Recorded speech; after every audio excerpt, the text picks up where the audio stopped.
with Lady T. Hi everyone, welcome back to this YouTube channel, Children's with Lady T. Is your sister, your friend, is your girl. If this is your first time you just did get post for YouTube or you just come across this our channel, please consider to hit the subscribe button, click on the notification bell so you will know anytime I upload video. Yeah, thank you so much for coming around again and God bless you. For this our channel, now Tori now they talking now Pidgin English will take the knock our Tori for yeah. We're not just there to talk, but if you share this video together, we will save someone today. So my people, for today's story, we want to talk about one oga patapata, one billionaire wey dey stay for Lagos, when they call Michael Usifo Ataga. Now he be the chief executive officer of Super TV, and he also constantly be the director in Super Network Limited, a telecom firm. This man get money well, but wetin happen to am? Na side chick na ekpemera for inside the apartment wey be say na he rent for this side chick. And the billionaire now na they see for years so. They say this man na bossa na he be. E dey physical, not be man wey be say dojo use one hand take throw away for corner. But how come wey be say one side chick fit just give am RIP for inside apartment wey be say he rents? People wey sabi this man well or his friends, they begin dey ask questions, say e not possible. How come only one girl, one lady go you fit give this man RIP for inside this apartment? Say how come? How she take one? And also, this man died few days to his birthday. We will go down to the full story, how this story take starts. I want remember on say for this our channel, we dey always dey talk and say few days to your birthday or few days after your birthday, every human being get 40 chances of surviving, because that time there be the weak moment for human being. And this billionaire come be say now that same period that this side chick come fit give am RIP. That's why we need to be careful. We need to be prayerful every time. Always try to dey pray, especially when you don dey near your birthday time. Before we go shook our mouth put for the full story, I just want to say may his soul rest in perfect peace, and may God give the family the heart, the strength to bear this great loss, because he get wife, he get mama, he get children too. So the story starts like this. We say this man, they don't look for him for a very long time. They don't find and follow everywhere since on the 13th of this month, June. Now they don't find this man. They don't know where he go. He come out, he not call house, he not call his wife, he not call his parents, he not call his friends, nothing. He work will be say he not take the play. The appointment will be say he gets no one if he attend. Then they can say no, something is really going on. So people around him can say no, this man not fair they do like this before. Something is really going wrong. Why he be say he not fit communicate with anybody, he not come house. They can't begin to find this man. They find this man so they not fit trace this man. They don't know where this man is. Not until they can't discover say the way money content they come out for your account, and so they withdraw money. Now through your account, then they can't fit take cash or know wetin really happen to this man. Before they can't discover say this man he rent apartment for one place where they call Lekki Phase 1 for this side chicken. Whether not the apartments in they carry them a side chick they go, or maybe just purposely rent am for this lady. That one I never sabi that one well. But now apartment will be say he rent, and I be say he sabi this lady well. Now just 2 weeks when be say they just still know each other. When all this matter just happened, so other 2 weeks as they come fit enter inside the apartment, they can't discover say he body they already dey for there. When be say life e not dey again. They can't discover say na for neck, then they forgive am many times for neck. Pium. Then it take meme. So the side chick now, they don't put her for inside kiri. Then they can't ask the side chick say, how come you can't be say you can't fit handle this man like this, because they know say this man na strong man. Then the side chick come to say he know say this man na strong man, and the money where this man get he enter his eye well, because the side chick he not ready to even be side chick. He not gbomo. He just want collect money.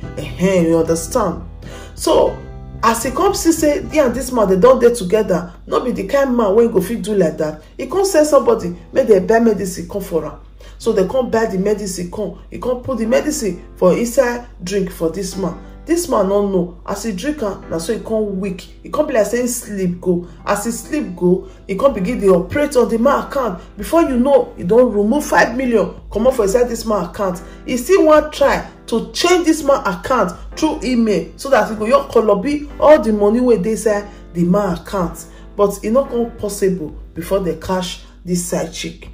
But this side chick, after he weaken the man finish, now so he take give am for neck. Now so the man take RIP. Wetin we dey try to talk here now be say, man, they get their weak moment, especially during the time of your birthday. If you guys can remember for Bible, Samson, wetin happen to Samson? Not be the same weak moment na Delilah take come, when be say take deceive am, when be say they take cash am, they cut his hair, when he not gonna get power again, because he tell Delilah say where he power dey na for his hair. So for this life, men, mona try, mona to be careful. Mona try to be careful, because for this life, if money not payment man, now woman na go payment man. This man now, he get wife. His wife self not be saying a small woman. His wife now oga kpata for an NNPC company for Abuja. He dey Abuja with the children while he dey Lagos. This man a big man will be saying a Banana Island na he for they live. Now big man where people know. He just want complete he 50 years old. Will be say na the time will be say person take the jolly for life. Now that time na this side chicken take come take kolobi in life for him. Wetin we dey try to talk here now be say, please wanna share this video, make it reach everybody hand, make it reach our men, our brothers, our husband, our friends. Wanna share this video, make it reach their hand. Make them be careful, because try to be faithful to your wife. Try to know who you go out with. Can you imagine now, this side chicken now, if not be say na that bank account where be say they still they want withdraw the money where hold them for 630 carry, you know they come off for there. They for not fit cash these people. Now so if for just dey there, you understand? So make men be careful, because I don't know how the wife go feel. We women, if we even know say our husband cheat on us, the thing they pay us, how much more say side chick go come payment the man. How the wife go feel now? Mona reason now. But anyway, I know say weak moments they dey for men. That's why men need to be careful. Before you waka kurukere, try to remember say you get wife for house. Stick with your wife. Don't cheat on your wife, please. And all this side chicken wey be say una no say man marry, you not just only collect the money, you can't just give this man RIP. When you forget say this man get wife and children. Now the children, how you say me they feel now? How they feel about their parents? At least if you collect money, leave this man alone.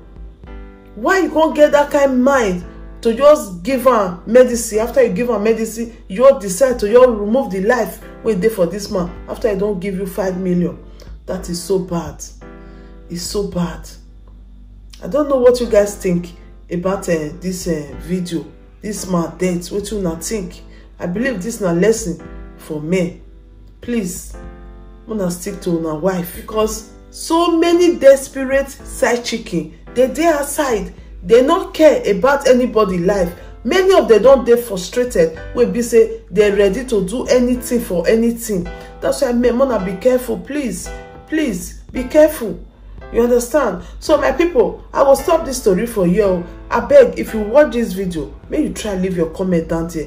Your comment is very, very important, and I believe your comments will also help some people too. Thank you so much for watching. We are not just here to talk. We are here to say a story that will change life, that will touch life, that will change situation of things. If you share this video, I believe you're going to save someone today. If you have not subscribed to our YouTube channel, consider to hit the subscribe button, click on the notification bell so you will know anytime I post video here. I remain your sister, your friend, your girl, your pikin. Anyone you call me, I did there for you. True Dreams, Bright Life with Lady T. See you on our next video.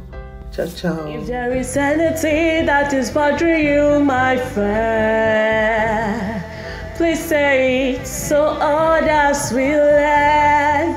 Bring it to True Dreams with Lady T, and God will be your strength. Bring it to True Dreams with Lady T. true.